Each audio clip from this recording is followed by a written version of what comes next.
നമസ്കാരം പ്രിയപ്പെട്ട പ്രേക്ഷകരെ, നമ്മുടെ പുതിയൊരു അധ്യായത്തിലേക്ക് ഏവർക്കും ഹൃദ്യമായ സ്വാഗതം. എല്ലാവരും സുഖമായിരിക്കുന്നെന്ന് കരുതുന്നു. പ്രിയപ്പെട്ടവരെ, നമ്മുടെ സനാതന ധർമ്മവിശ്വാസമനുസരിച്ച് ഭഗവാൻ ശ്രീകൃഷ്ണൻ്റെ സാന്നിധ്യം വീടുകളിൽ ഉണ്ടാകുന്നത് സർവ്വ ഭാഗ്യങ്ങളുടെയും കാരണമാകുമെന്നാണ് വിശ്വാസം. അതുപോലെ തന്നെ വിഷുക്കാലത്ത് കണി കാണാനും നിത്യവും സന്ധ്യാസമയങ്ങളിൽ വിളക്ക് കൊളുത്തി പ്രാർത്ഥിക്കുവാനും വീടുകളിൽ പോസിറ്റീവ് ഊർജ്ജം നിറയ്ക്കാനുമൊക്കെ നമ്മൾ കൃഷ്ണ ഭഗവാന്റെ വിഗ്രഹങ്ങളോ ചിത്രങ്ങളോ വാങ്ങി സൂക്ഷിക്കാറുണ്ട്. പ്രിയപ്പെട്ടവരെ, എന്നാൽ കേവലം ഒരു അലങ്കാര വസ്തുവായിട്ടല്ല നമ്മൾ ഈ വിഗ്രഹങ്ങളെ കാണേണ്ടത്. ഭഗവാന്റെ ചൈതന്യം നമ്മുടെ ഭവനത്തിൽ നിലകൊള്ളണമെങ്കിൽ അതിന് കൃത്യമായ ചില നിയമങ്ങളും ചിട്ടകളും പാലിക്കേണ്ടതുണ്ട്. പലപ്പോഴും നാം ഭക്തിമൂത്തോ അല്ലെങ്കിൽ അറിവില്ലായ്മ കൊണ്ടോ നമ്മൾ ചില തെറ്റുകൾ വരുത്താറുണ്ട്.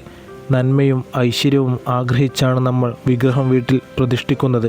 എന്നാൽ കൃത്യമായ നിയമങ്ങൾ പാലിച്ചില്ലെങ്കിൽ അത് ഗുണത്തിന് പകരം വലിയ ദോഷങ്ങൾക്ക്, ദുരിതങ്ങൾക്കും കാരണമായി മാറും. അത്തരം പ്രതിസന്ധികളും ബുദ്ധിമുട്ടുകളും നേരിടേണ്ടി വന്ന ധാരാളം ആളുകൾ നമുക്കിടയിലുണ്ട്. തുടക്കത്തിലൊന്നും ഇത്തരം പ്രയാസങ്ങളെ ഒരുപക്ഷെ മനസ്സിലാക്കുവാൻ സാധിച്ചെന്ന് വരില്ല.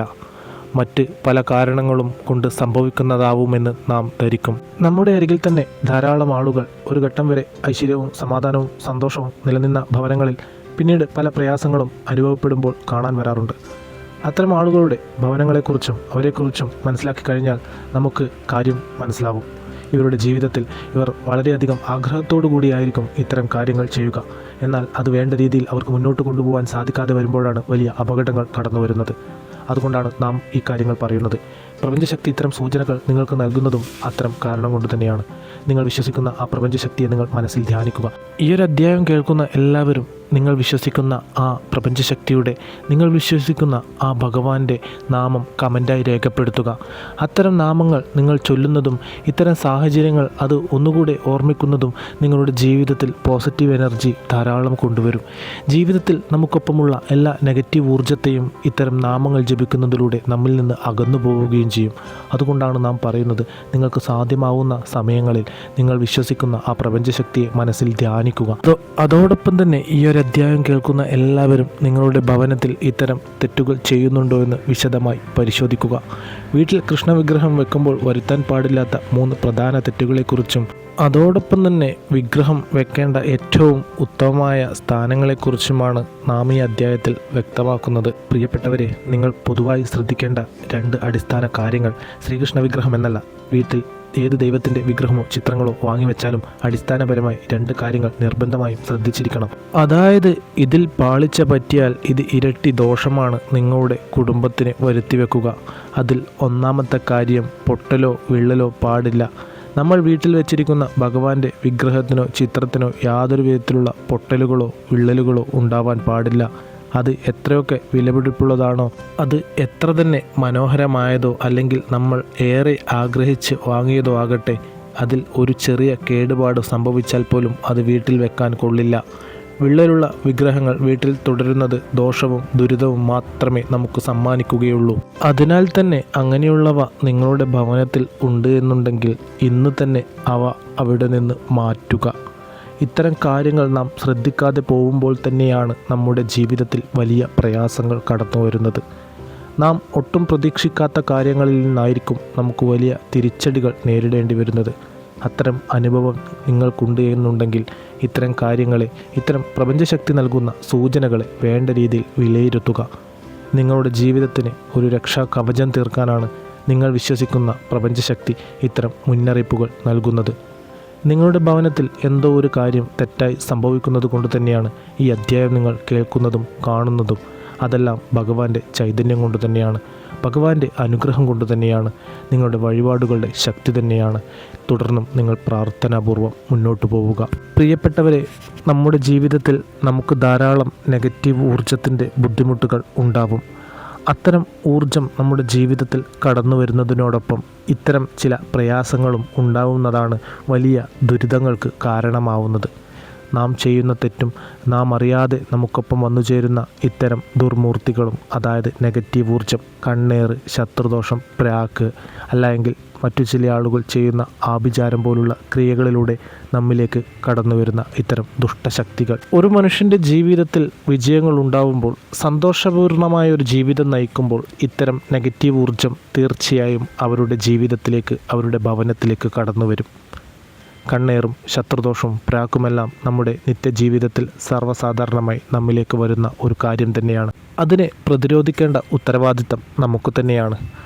അത്തരം പ്രയാസങ്ങൾ അനുഭവിക്കുന്നവരാണ് നിങ്ങളെങ്കിൽ ചൊവ്വ വെള്ളി ദിവസങ്ങളിലും വിശേഷാൽ ദിവസങ്ങളിലും നടക്കുന്ന നമ്മുടെ പൂജാ വഴിപാടുകളിൽ പങ്കാളിയാവാവുന്നതാണ്. ഇത്തരം ശക്തിയേറിയ പൂജാ വഴിപാടുകൾക്ക് നിങ്ങളുടെ ജീവിതത്തിൽ ബാധിച്ചിരിക്കുന്ന എല്ലാ നെഗറ്റീവ് ഊർജ്ജത്തെയും മാറ്റി എല്ലാ ദോഷങ്ങളെയും ഒരു പരിധിവരെ നിയന്ത്രിച്ച് സമാധാനവും സന്തോഷവും ഐശ്വര്യവും നിലനിർത്താൻ സഹായിക്കുന്നതാണ്. അതിനായി നിങ്ങളുടെ പേരും നാളും താഴെ കമൻറ്റായി രേഖപ്പെടുത്തുക. അതോടൊപ്പം തന്നെ ക്ഷേത്ര ദർശനം നടത്താൻ സാധിക്കാത്ത ഇത്തരം ബുദ്ധിമുട്ടുകൾ അനുഭവിക്കുന്നവർ നമുക്കിടയിൽ ധാരാളമുണ്ട്. അവരിലേക്ക് ഒരു അധ്യായം ഷെയർ ചെയ്യുക. നിങ്ങളുടെ നിസ്വാർത്ഥമായ മനസ്സും നിഷ്കളങ്കമായ പ്രവൃത്തിയും തന്നെയാണ് ഈ പ്രപഞ്ചം നിങ്ങളെ ഉയരങ്ങളിലെത്തിക്കുന്നത്. അതോടൊപ്പം തന്നെ എന്നത്തെയും പോലെ നിങ്ങളുടെ വിലയേറിയ ലൈക്കുകൾ ഈ ഒരു അധ്യായത്തിന് ചെയ്യുക. നിങ്ങളുടെ കമൻറ്റുകൾക്കെല്ലാം നാം കൃത്യമായി മറുപടി നൽകാറുണ്ട്. നാം പൂജാ വഴിപാടുകളിൽ ഉൾപ്പെടുത്താമെന്ന് വെറുതെ പറയുന്നതല്ല. നിങ്ങളുടെ കമൻറ്റുകൾക്കെല്ലാം നാം കൃത്യമായി മറുപടി നൽകാറുണ്ട്. പ്രിയപ്പെട്ടവരെ, നാം മനസ്സിലാക്കുക, നമുക്കൊപ്പമുള്ള എല്ലാവരും നമ്മുടെ വിജയം ആഗ്രഹിക്കുന്നവരല്ല, നമ്മുടെ പരാജയം കാണാൻ നിൽക്കുന്നവരാണ്. അത്തരം ആളുകൾക്ക് മുന്നിൽ നാം സ്വയം പരാജയം ഏറ്റുവാങ്ങരുത്. നാം അറിയാതെ ചെയ്യുന്ന ഇത്തരം തെറ്റുകൾ നമുക്ക് വലിയ പരാജയമായി തീരും. നാം ഭക്തിപൂർവ്വം എന്ന് കരുതി ചെയ്യുന്ന ഇത്തരം തെറ്റുകൾ നമ്മുടെ കുടുംബത്തെ നെഗറ്റീവായി ബാധിക്കും. പല ദുഃഖ ദുരിതങ്ങൾക്കും അത് കാരണമാവും. അതുകൊണ്ട് തന്നെ ഇത്തരം കാര്യങ്ങളെ കൃത്യമായി പരിശോധിക്കുക. പ്രപഞ്ചശക്തിയുടെ ഇത്തരം മുന്നറിയിപ്പുകൾ നിങ്ങൾ കൃത്യമായി വിലയിരുത്തുക. രണ്ടാമതായി നാം മനസ്സിലാക്കേണ്ട കാര്യം, അഴുക്കും പൊടിയും പാടില്ല. അതായത് ഭഗവാന്റെ വിഗ്രഹങ്ങളിൽ പൊടി പിടിച്ച് കിടക്കാൻ പാടില്ല. അത്തരത്തിൽ ഭഗവാന്റെ വിഗ്രഹങ്ങളിലും ഫോട്ടോയിലുമെല്ലാം പൊടിയും മാറാലയും പിടിച്ചു കിടക്കുന്നത് ഭവനത്തിലേക്ക് വലിയ നെഗറ്റീവ് ഊർജ്ജത്തെ കൊണ്ടുവരുന്നതിനാണ് കാരണമാവുക. ഇത്തരം കാര്യങ്ങൾ പല ആളുകളും ശ്രദ്ധിക്കാറില്ല. പ്രിയപ്പെട്ടവരെ, ഏറ്റവും കുറഞ്ഞത് മാസത്തിൽ ഒരിക്കലെങ്കിലും ഭക്തിപൂർവ്വം വിഗ്രഹങ്ങളും ചിത്രങ്ങളും തുടച്ച് വൃത്തിയാക്കണം. നാം പറഞ്ഞത് മനസ്സിലാക്കുക. ഏറ്റവും ചുരുങ്ങിയ കാര്യമാണ് നാം പറയുന്നത്. 2 ആഴ്ചയിലൊരിക്കലോ ആഴ്ചയിലൊരിക്കലോ നിങ്ങൾക്ക് സാധ്യമാകുകയാണെങ്കിൽ നിങ്ങളത് ശ്രദ്ധിക്കുക. പല ആളുകളും വിഷുവിൻ്റെ തലേ ദിവസമാണ് കൃഷ്ണ ഭഗവാന്റെ ഫോട്ടോ ഒന്നെടുത്ത് വൃത്തിയാക്കി വെക്കുന്നത്. അതുവരെ പൊടി പിടിച്ച് നമ്മുടെ പൂജാമുറിയിലോ അല്ലെങ്കിൽ മറ്റെവിടെയെങ്കിലും കിടക്കുന്നുണ്ടാവും. അതെല്ലാം അതീവ ദോഷകരമായിട്ടുള്ള കാര്യം തന്നെയാണ്. നാം പറഞ്ഞതുപോലെ നിങ്ങൾ ആഴ്ചയിൽ ഒരു തവണയോ മാസത്തിൽ ഒരു തവണയെങ്കിലും ഇത്തരം ശുദ്ധീകരണം ഉറപ്പുവരുത്തണം. ഇതെല്ലാം നിങ്ങളുടെ ഭവനത്തിനും നിങ്ങൾക്കും ഒരുപാട് ഉണർവും തേജസ്സും എല്ലാം നൽകുന്ന കാര്യം തന്നെയാണ്. നിങ്ങളുടെ ഭവനത്തിന് അതുകൊണ്ട് ഐശ്വര്യം മാത്രമേ ഉണ്ടാവുകയുള്ളൂ. നമുക്ക് ചെയ്യാൻ സാധിക്കാത്ത കാര്യമാണെങ്കിൽ നാം അതിൻ്റെ വഴിക്ക് പോകരുത്. വിഗ്രഹം അഴുക്കില്ലാതെ നിർമ്മലമായി സൂക്ഷിക്കാൻ സാധിക്കുമെങ്കിൽ മാത്രമേ വിഗ്രഹം വീട്ടിൽ വെക്കുന്നതിൽ അർത്ഥമുള്ളൂ. നിങ്ങൾ അത്തരത്തിൽ സൂക്ഷിക്കുന്ന ഒരാളാണെങ്കിൽ നിങ്ങൾ തീർച്ചയായും നിങ്ങൾ വിശ്വസിക്കുന്ന ആ മൂർത്തിയുടെ ആ ഭഗവാന്റെ നാമം കമൻറ്റായി രേഖപ്പെടുത്തുക. അതുപോലെ തന്നെ വിഗ്രഹം വെക്കുമ്പോൾ അതിൻ്റെ മുഖം ഏത് ദിശയിലേക്കാണ് നോക്കുന്നതെന്നത് വളരെ പ്രധാനമുള്ള ഒരു കാര്യം തന്നെയാണ്. കൃഷ്ണ വിഗ്രഹം എപ്പോഴും കിഴക്കോട്ട് മുഖം തിരിച്ചു വെക്കുന്നതാണ് ഏറ്റവും ഉത്തമം.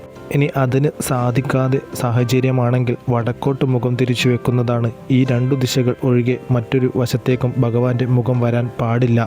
പ്രിയപ്പെട്ടവരെ, നിങ്ങൾ മനസ്സിലാക്കുക, ഇത്തരം കാര്യങ്ങളെല്ലാം തന്നെ കൃത്യമായി ശ്രദ്ധിക്കുന്നവരുടെ ജീവിതത്തിൽ വലിയ മാറ്റവും ഐശ്വര്യവും നിറഞ്ഞു നിൽക്കുന്നതായി നമുക്ക് കാണാൻ സാധിക്കും. അത്തരത്തിലൊരു ഐശ്വര്യവും സമാധാനവും സമ്പത്തുമെല്ലാം നിങ്ങളുടെ ഭവനത്തിലേക്ക് കടന്നു വരണമെന്നുള്ളത് കൊണ്ടാണ് പ്രപഞ്ചം ഇത്തരം മുന്നറിയിപ്പുകൾ നൽകുന്നത്. വലിയ പ്രയാസങ്ങളിൽ നിന്നും പ്രതിസന്ധികളിൽ നിന്നും നിങ്ങൾക്ക് മുന്നേറാനുള്ള ഒരു വഴികാട്ടി തന്നെയാണ് ഇതെല്ലാം വേണ്ട രീതിയിൽ കണക്കിലെടുത്ത് മുന്നോട്ട് പോകുന്നവർക്ക് അവരുടെ ജീവിതത്തിൽ അതിൻ്റെതായ മാറ്റങ്ങൾ പ്രകടമായി കാണാൻ സാധിക്കും. തെക്ക് ഭാഗത്തോട്ട് ഒരു കാരണവശാലും ഭഗവാന്റെ മുഖം വരാൻ പാടില്ല. ഇത്തരത്തിൽ ചെയ്യുന്ന ഒരാളാണ് നിങ്ങളെങ്കിൽ എത്രയും പെട്ടെന്ന് തിരുത്തണം. ഈ സന്ദേശം നിങ്ങൾക്കുള്ളത് തന്നെയാണ്. പടിഞ്ഞാറ് ദർശനവും അത്ര ശുഭകരമല്ല. വിഗ്രഹം നമ്മുടെ പൂജാമുറിയിലോ അല്ലെങ്കിൽ വീടിൻ്റെ പ്രധാന ഹാളിലോ വെക്കാം. എന്നാൽ അമിത ഭക്തി കാരണം ഒരിക്കലും വിഗ്രഹം കിടപ്പുമുറിയിലോ അടുക്കളയിലോ ആഹാരം കഴിക്കുന്ന മുറിയിലോ വെക്കാൻ പാടുള്ളതല്ല. അത്തരത്തിൽ തെറ്റുകൾ ചെയ്യുന്ന ആളുകളും നമുക്കിടയിലുണ്ട്. അവർക്കെല്ലാം അതിൻ്റെ പരിണിത ഫലം ലഭിക്കുന്നത് തന്നെയാണ്. നാം ചെയ്യാൻ പാടില്ലാത്ത കാര്യങ്ങൾ ചെയ്ത് നമ്മുടെ ജീവിതത്തിൽ നാം തന്നെ വരുത്തിവെക്കുന്ന പല ദുഃഖങ്ങളും ദുരിതങ്ങളുമുണ്ട്. അതിന് ഭഗവാനെ പഴി പറഞ്ഞിട്ട് കാര്യമില്ല. എല്ലാത്തിനും അതിൻ്റേതായ സ്ഥാനമുണ്ട് ഈ പ്രപഞ്ചത്തിൽ. അതിനനുസരിച്ച് മുന്നോട്ട് പോവുകയാണെങ്കിൽ നിങ്ങൾക്ക് യാതൊരുവിധ പ്രയാസങ്ങളും പ്രതിസന്ധികളും ഉണ്ടാവുകയില്ല. അതുപോലെ തന്നെ പ്രിയപ്പെട്ടവരെ, ഭഗവാന്റെ വിഗ്രഹം വെറുതെ തറയിലോ നിലത്തോ കൊണ്ടുപോയി വെക്കുന്നതും അത്ര ശുഭകരമല്ല. അതിനായി മനോഹരമായൊരു പീഠമോ അല്ലെങ്കിൽ സ്റ്റാൻഡോ ഉപയോഗിക്കാവുന്നതാണ്. ഇനി അങ്ങനെയുള്ളവ ലഭ്യമല്ലെങ്കിൽ പൂജാ സ്റ്റോറുകളിൽ നിന്നും മറ്റും വാങ്ങാൻ കിട്ടുന്ന മഞ്ഞ പട്ട് വാങ്ങി അതുകൊണ്ട് അത് ഭംഗിയായി മടക്കി നിലത്ത് വിരിച്ച് അതിനു മുന്നിൽ വേണം ഭഗവാന്റെ വിഗ്രഹം വെക്കുവാൻ. വെറും തറയിൽ വെക്കുന്നത് ഭഗവാനോട് കാണിക്കുന്ന അനാദരവ് തന്നെയാണ്. അറിവില്ലായ്മ കൊണ്ട് ഇത്തരം കാര്യങ്ങൾ ചെയ്യുന്നവരാണ് നിങ്ങളെങ്കിൽ തീർച്ചയായും ഇപ്പോൾ തന്നെ തിരുത്തുക. അത് നിങ്ങളുടെ ജീവിതത്തിന് ഒരു വലിയ വെളിച്ചമായി തീരും. നിങ്ങളുടെ ജീവിതത്തിന് അത് ഏറെ ഗുണം ചെയ്യും. ഒരു വീടിനെ സംബന്ധിച്ചിടത്ത് കൃഷ്ണവിഗ്രഹം വെക്കുവാൻ ഏറ്റവും അനുയോജ്യമായ പൂർണ്ണ ഫലസിദ്ധി ലഭിക്കുന്നതുമായ സ്ഥലം വീടിൻ്റെ ഈശാന കോണാണ്. അതായത് വീടിൻ്റെ വടക്ക് കിഴക്ക് മൂല. ഈ കോണിൽ പൂജാമുറി വരികയും അവിടെ കൃഷ്ണവിഗ്രഹം വെച്ച് ആരാധിക്കുകയും ചെയ്താൽ ആ വീട്ടിൽ ഭഗവാന്റെ നേരിട്ടുള്ള വാസമുണ്ടാകുമെന്നാണ് പറയപ്പെടുന്നത്.